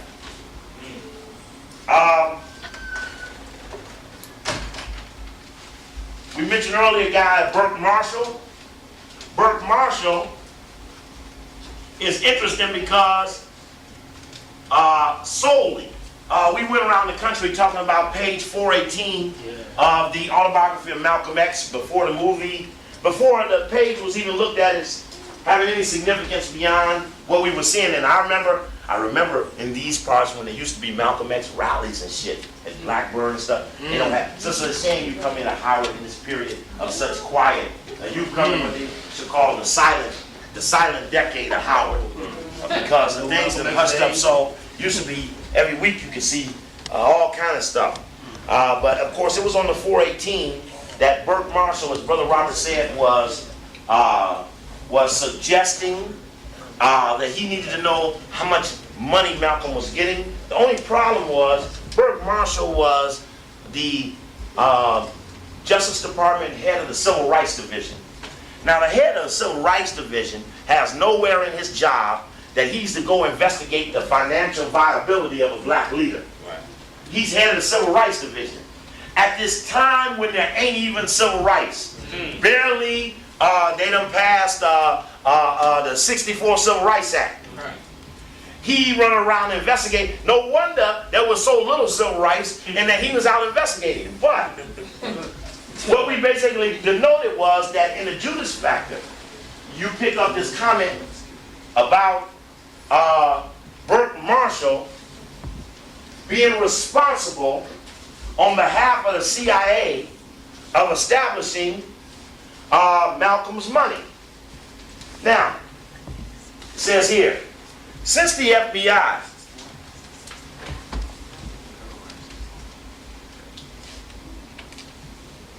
here we go.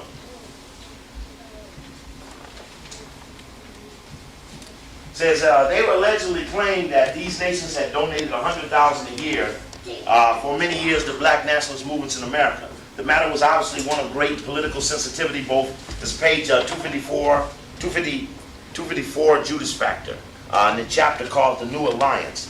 The State Department and the CIA memo said, considered the matter one of sufficient importance, discussed with President Johnson, who in turn asked J. Edgar Hoover to secure further information which he might be able to develop. The FBI investigation, the CIA memo noted, was a complete failure. In fact, the CIA knew the allegations were groundless. In an FBI memorandum dated July 25th, a copy of which was sent to clandestine services, an agent specifically stated, quote, the informant said he did not mean to imply that Africans were financing Malcolm X. Now, the allegation is Africans financing Malcolm X. Remember that probability scale?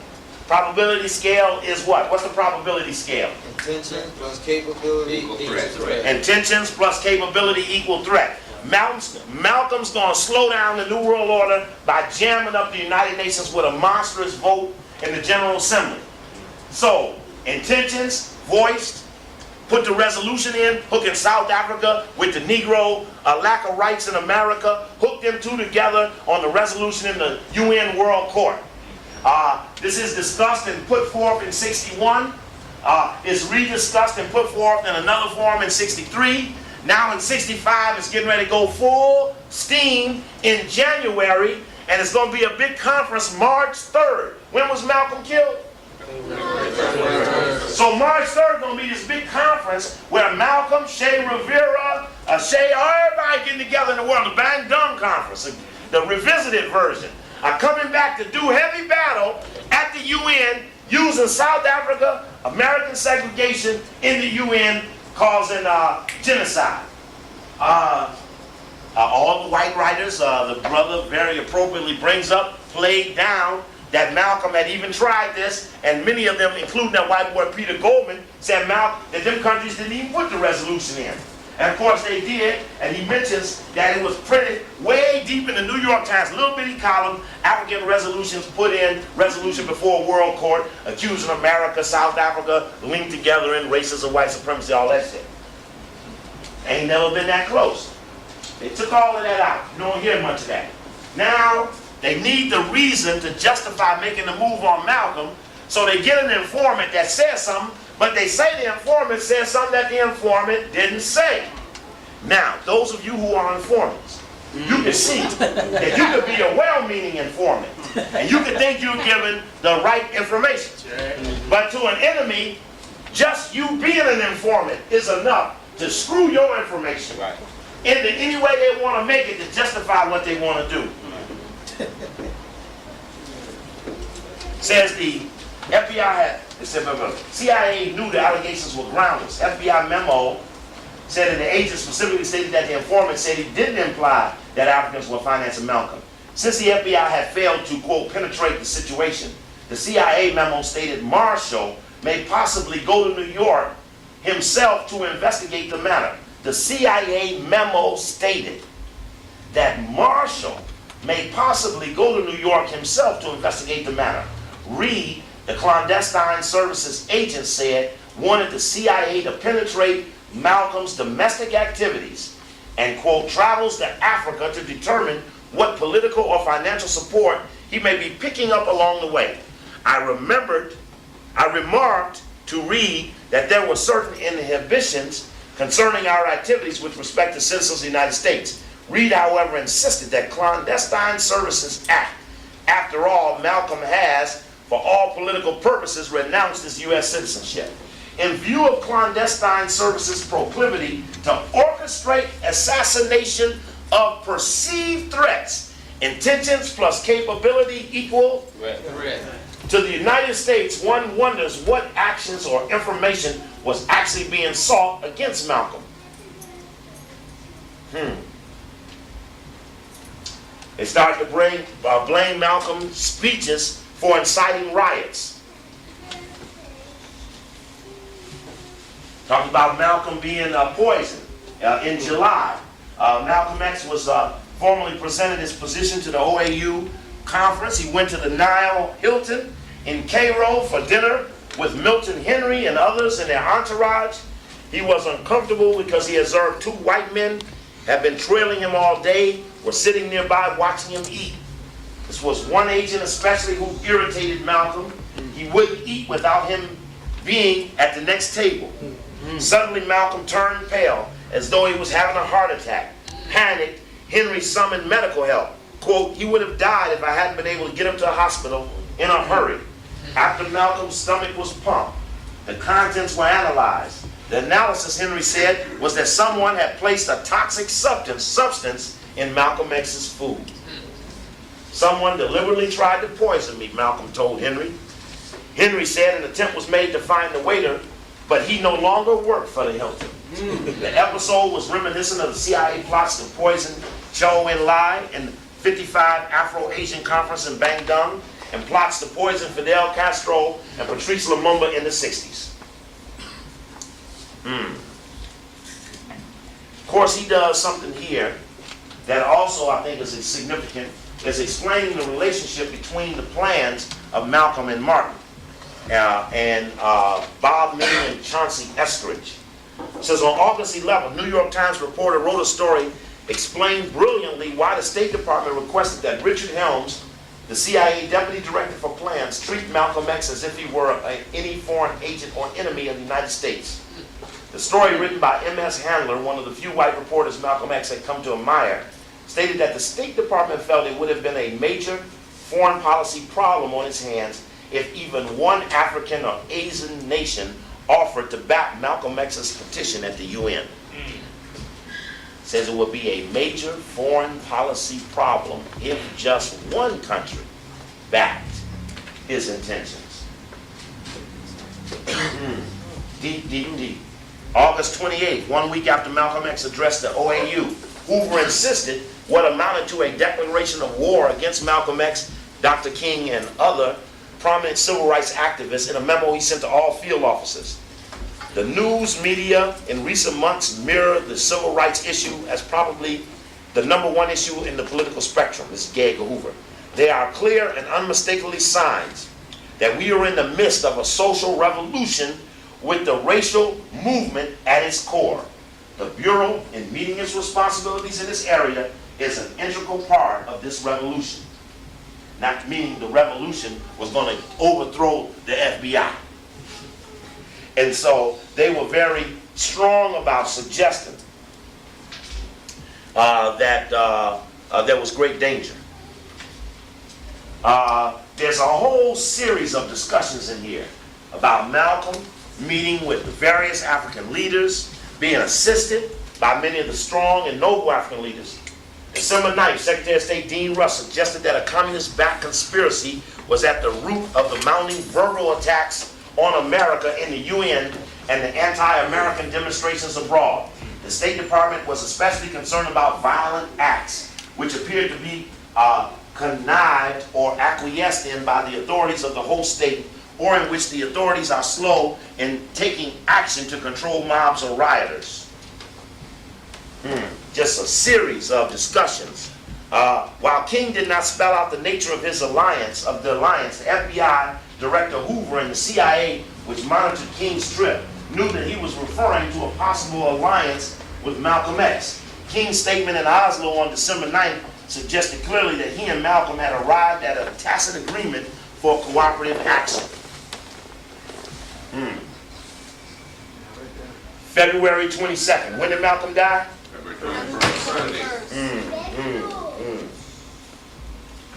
Okay. Let's dig Malcolm a little bit. Malcolm's house firebombed the week before his death. The whites run the story in the public that Malcolm was burning his own house. They find a bottle with a wick in it and gasoline on the dresser in the remaining part of the house that wasn't burned. Betty Shabazz says that she had went in that room to try to find clothes for the children. Neighbors had gone into that room to find clothes for the children, but the FBI went in the room and said that, the New York City police went in the room and said that they found that bottle, and that bottle was evidence that Malcolm was burning his own house, and that echoed the comments being made by the Muslims who also said that Malcolm was burning his own house.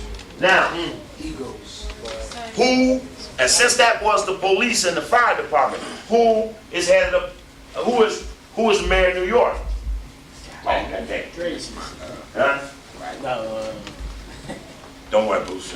Don't worry about it. Matt Wagner? Wagner. Was Bruce here when we asked that question earlier? No, He wasn't, because he got the right answer, Wagner. I asked him earlier who was the mayor of New York when the boss agents and all of that were around Malcolm. And did nobody know? I appreciate that, brother.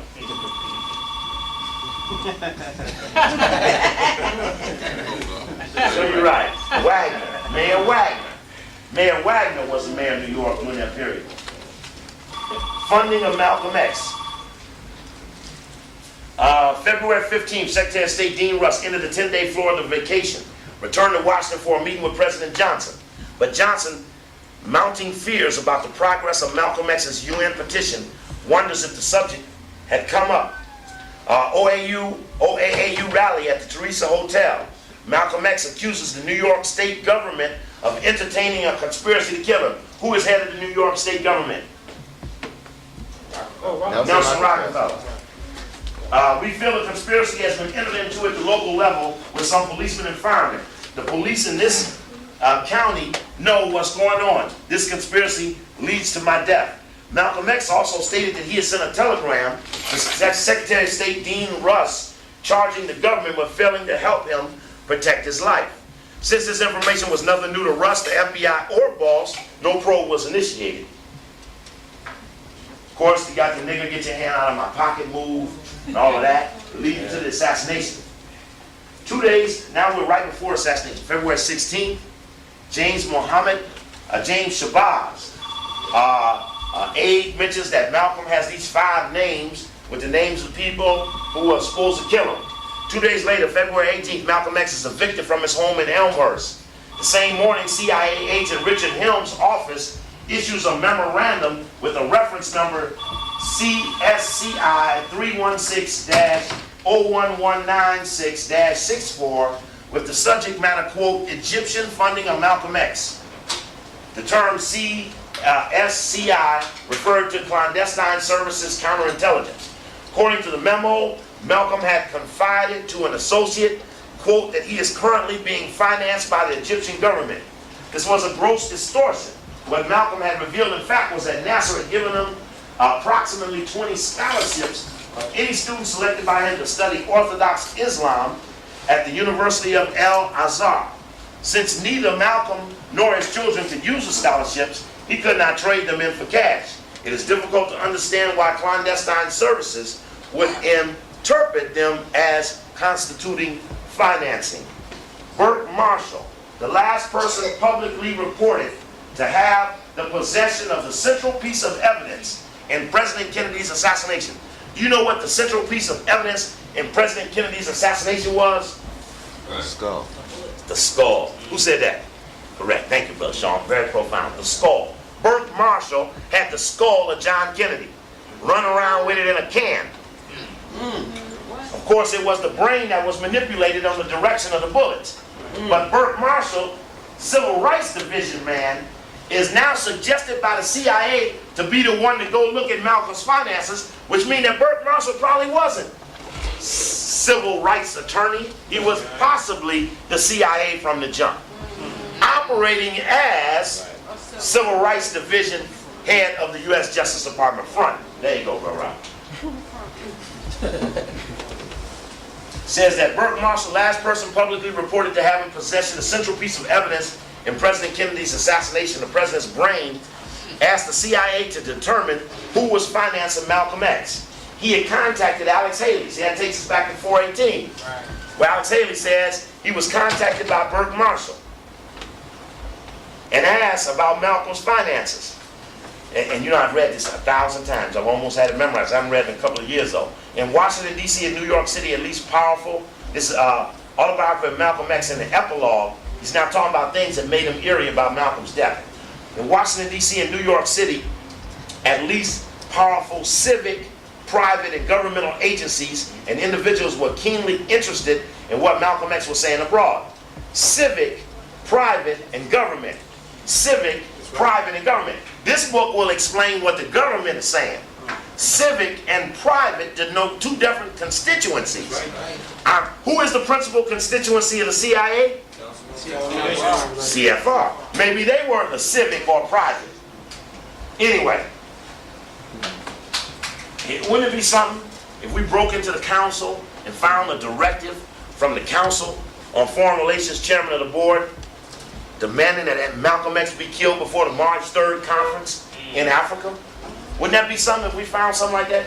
Would it be something if I told you I had something like that right up here in this box? Wouldn't that be something? Wouldn't that be something? I mean, if y'all love Malcolm X, would y'all be willing to do something to the Council on Foreign Relations if I can prove to you that they ordered his death? That's right. Check. Mild hesitation. Half-mast fist. All right. Nobody needs to reveal that publicly. We know all real plans are done privately. Half-mast. Anyway, in Washington, D.C., New York, at least powerful civic, private, and government agencies and individuals were keenly interested in what Malcolm X was saying abroad and were speculating upon what he would say and possibly do when he returned to America. In upstate New York, I received a telephone call from a close friend who said he had been asked to ask me if I would come to New York City on an appointed day to meet with, quote, a very high government official, end of quote, who was interested in Malcolm X. I did fly to the city. My friend accompanied me to the offices of a large private foundation well known for its activities and donations in the civil rights area. And we know that to be the Ford Foundation because we know from the book The American Establishment that 72% of all grants in social welfare areas were given exclusively by the Ford Foundation in the whole decade of the 60s. And anybody know who was the president of the Ford Foundation during that period? Who was chairman of Chase Manhattan Bank as well as chairman of the Council on Foreign Relations all at the same time. David Rockefeller. He's in the book The Wise Men. John McCoy. John McCoy. Boy, y'all are good. I love y'all. Boy, y'all love y'all. Y'all just never know what it means when you can answer these questions and other people dig into this information and can see that you know it. Believe me, it don't seem like bullshit to you. I mean, we sitting here fucking around talking, getting late at night, and we talking and then some tired and we do what we gotta do, but you will never know what it means when they understand that you know it. and that you know it in a way that it don't need nothing, but that it's in you. Because soon the appropriate circumstances will develop that will turn you deeper against them. It's inevitable. They're going to force it to happen. True. True. Now, I did a high government official who interested in Malcolm X. I did fly to the city. My friend accompanied me to the offices of a large private foundation, well known for its activities and donations in the civil rights area. I met with the foundation's president, and he introduced me to the Justice Department Civil Rights Section Head, Burke Marshall. Marshall was chiefly interested in Malcolm X's finances. But now, Marshall, at one point in the book, it says the CIA said, we're sending Marshall to find out about Malcolm's money. In another part of the book, it quotes Marshall as saying, I'm going to ask the CIA to see if they can find out where Malcolm gets his money from.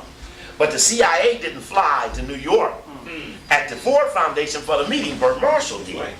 And it's just, again, the Judas factor and the sources, the CIA documents as the source for that evidence, only gives the power of what we would call analytical reading, that you could read something that doesn't say this is CIA, but you can look at it and say, hey, you know, that's some CIA type of shit.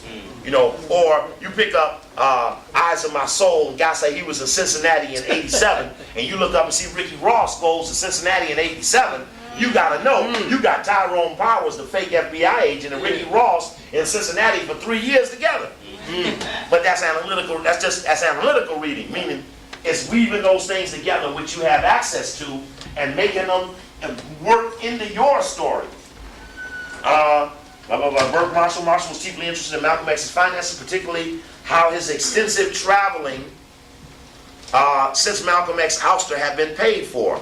I told him, to the best of my knowledge, that the several payments he received for some speeches and possibly donations from his organization, donations that his organization received, and that Malcolm X had told me of borrowing money from his sister Ella for his current trip, and that recently on the Saturday Evening Post he brought the condensed rights to the book for a substantial sum that was soon to be received. Marshall listened in quietly, attentively, and asked a few questions.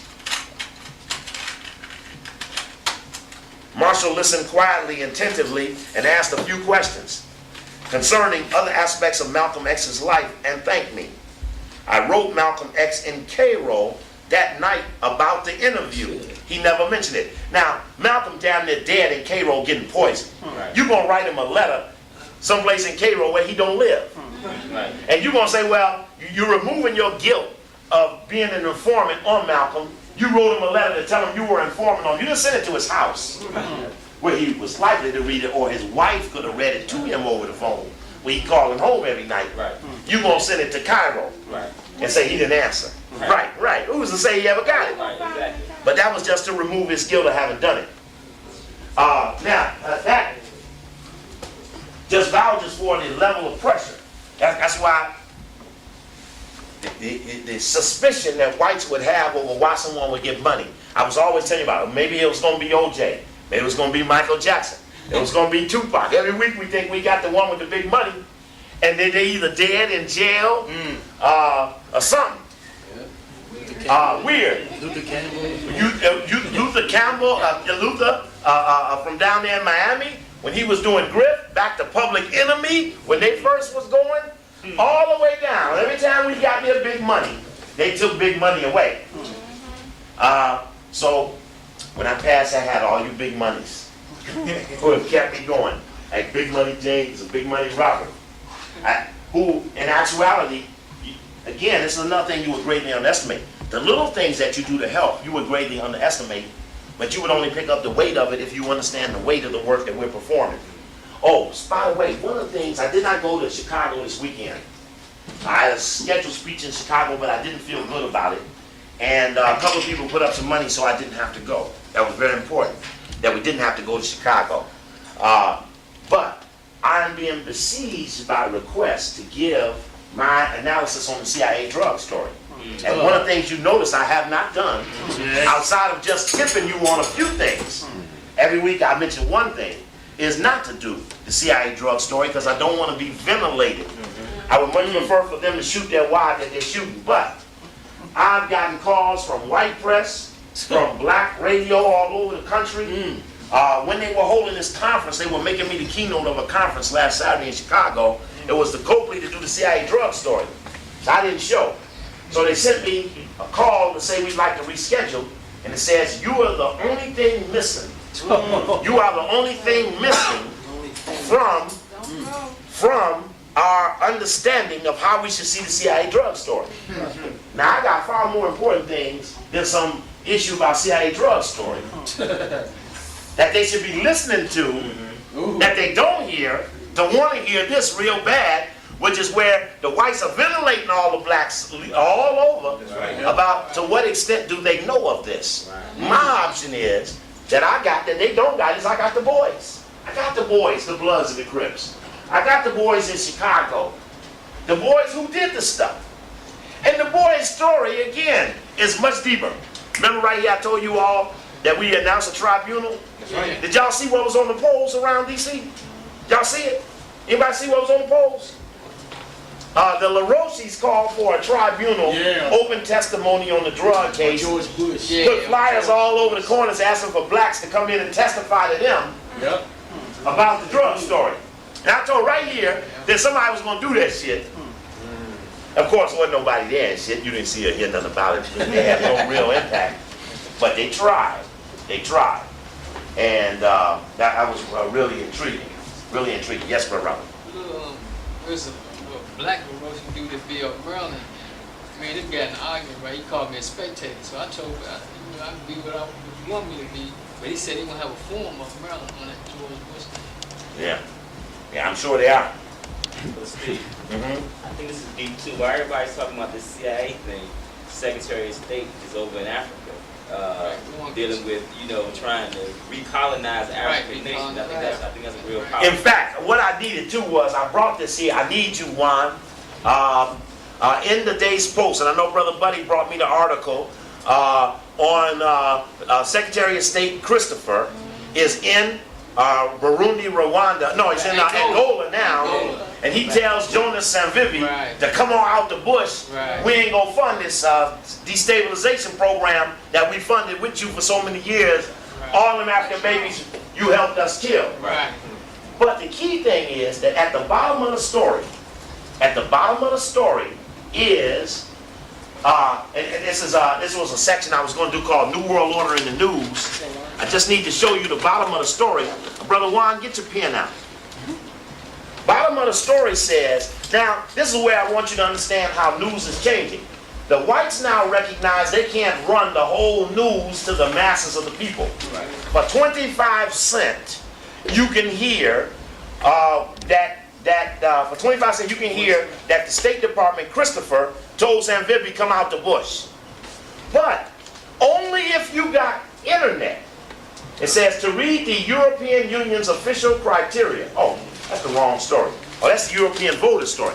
But it's got the same thing at the bottom. I'm going to tell you what that says. It's got the same thing at the bottom. It says oh no, that's on Dole.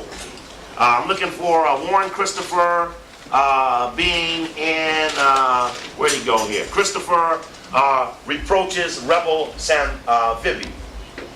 Absence of Angola, missed opportunity. Right at the bottom it says, for more information. Now, the story is you can hear him tell him come show up. It says, but for more information, for a day-to-day review of Secretary of Christopher's African trip, and an overview of Angolan history from the 15th century to the present, click the above symbol on the front page of the post site on the World Wide Web at http://www.washingtonpost.com or .com. I ain't computer language. But the point of it is, did you get it? That's the post page. Right, but the point of it is that the post is telling you that there's a bigger story they can put in the story. But that the masses for a quarter can't get that story. You need 2,000 to ante up to get the.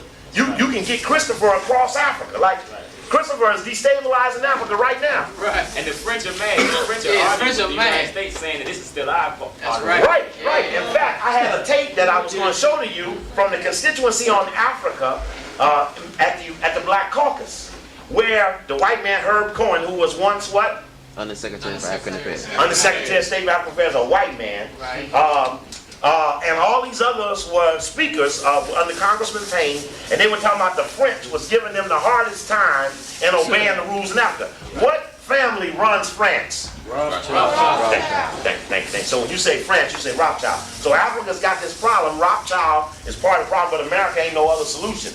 But the fact that you can get a better story. Here's a story on European Union, the pains of European Union. It says, for more, to read the European Union's official criteria for each nation to qualify for membership in the single European currency, click the above symbol on the Post Worldwide website.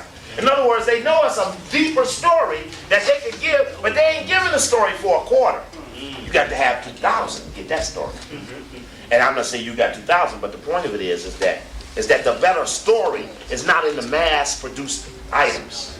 And they're now getting people to agree that there can be layers or layers of information. This only costs $7.95. Only $7.95. But soon they'll probably have some shit say, hit .com foreign affairs and get the other story. You see,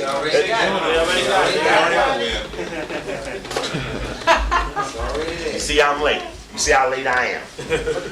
And that only vouch for something. One other thing that was in the day's paper, I want to make a great note to you, not to leave or lose Malcolm. But there was a front page story is about Dole and Clinton and how similar their foreign policies are. And Anthony Lake, who is Anthony Lake? What position does he have? National Security Advisor. Right. Anthony Lake makes a statement saying, for the first time in the history of America, the internationalists have won the nomination from both parties. That is a massive confession. Okay. That's a massive confession. That internationalists control both nominees. Internationalists is the word for the Network One, New World Orderites, who were the internationalists versus the isolationists.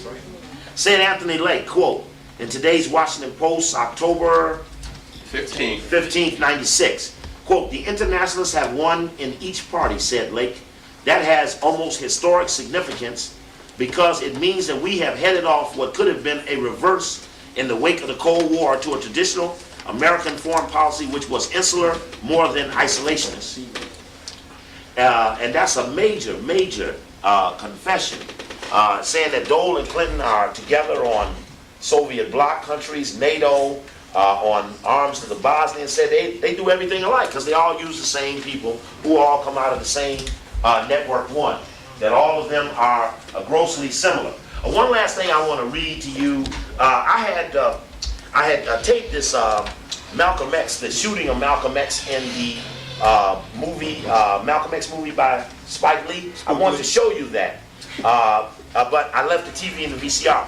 My brother's got a camera. I'm gonna try to use it for something I want to show you at the end with Brother Larry. I'm gonna have to get to that. Unfortunately, I tried to do it at the beginning. That's why I was telling him that I was hoping you would be here.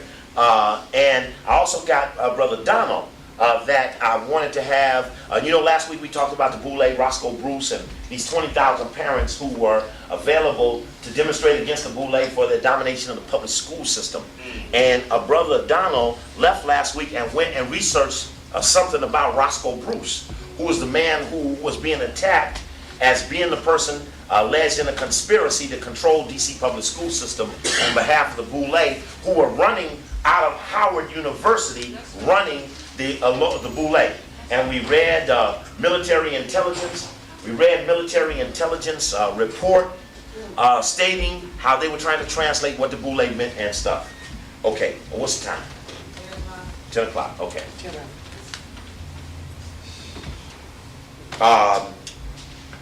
Anyway, so one thing I wanted to read to you was the dilemma that Carl Rowan denoted in trying to. This is the Boule role. Malcolm X is murdered. All African countries are writing stories about America killed Malcolm X. of Malcolm X was international hero and all of that. So Carl Rowan takes it upon himself as head of the State Department's U.S. Information Agency to send this communication around the world that Malcolm really wasn't about much of nothing. Don't you all start stirring up trouble, because Malcolm really wasn't shit. I don't know what she's trying to say. She's pointing about going that way. And I don't know who she is or what she's trying to do. And all the things that were going on. It said that there were scattered acts of violence in reaction to the assassination, and different comments being made in London, in Cuba, Algeria, Indonesia, Pakistan, China, Soviet Union, all over the world. Comments about Malcolm were being made in terms of saying the importance of Malcolm X, and Malcolm was being killed by America. Now, while the black Muslims in Chicago were celebrating the assassination, this was during Savior's Day right after Malcolm's death, police made a second arrest in Harlem, a man believed to be the one of the 5 murdered Malcolm X. Norman 3X Butler was arrested at his home February 26. Police said Butler had taken and passed the examination to become a New York police officer 2 years later, but according to the police, he wasn't hired because his character check was unacceptable. There was no mention of Butler in the arrest in any of the speeches at the convention. During an impromptu press conference afterwards, John Ali, once again wearing the hat of official press spokesman, was asked, was it true that Butler was a special enforcer for the Fruit of Islam? He says, quote, "I never heard of him," John Ali says, but he promised to investigate. Of course, it was known that Butler was one of the henchmen out of the Newark mosque who had done much killing. The police may have lacked authority, as John Ali indicated, but other black Muslims knew the truth about Butler's status in the Nation of Islam and contradicted John Ali's statement about the accused assassin's prominence in the Fruit of Islam. And of course, that was the same thing they did with Bess. Try to say Bess wasn't anything, didn't know of him. Come to find out, he had been a killer. The only other quarter where Malcolm X's assassination was not considered a tragedy were the mouthpieces of the federal government and the media, and of course Carl T. Rowan, director of the U.S. Information Agency, expressed disbelief over the way foreign countries were beaming the assassination. Quote, "When I first heard of Malcolm X's death," Rowan told a gathering of American Foreign Service Association in Washington, quote, "I knew there was a real danger of it being grossly misconstructed in countries where there was a lack of information about what actually had taken place, what Malcolm was and what he stood for, or what he was being espoused by those Negroes to whom Malcolm was in conflict. Thus, I asked my colleagues in the U.S. Information Agency to do an extra zealous job of getting out the facts, of informing the world in order that we might minimize damaging reactions based on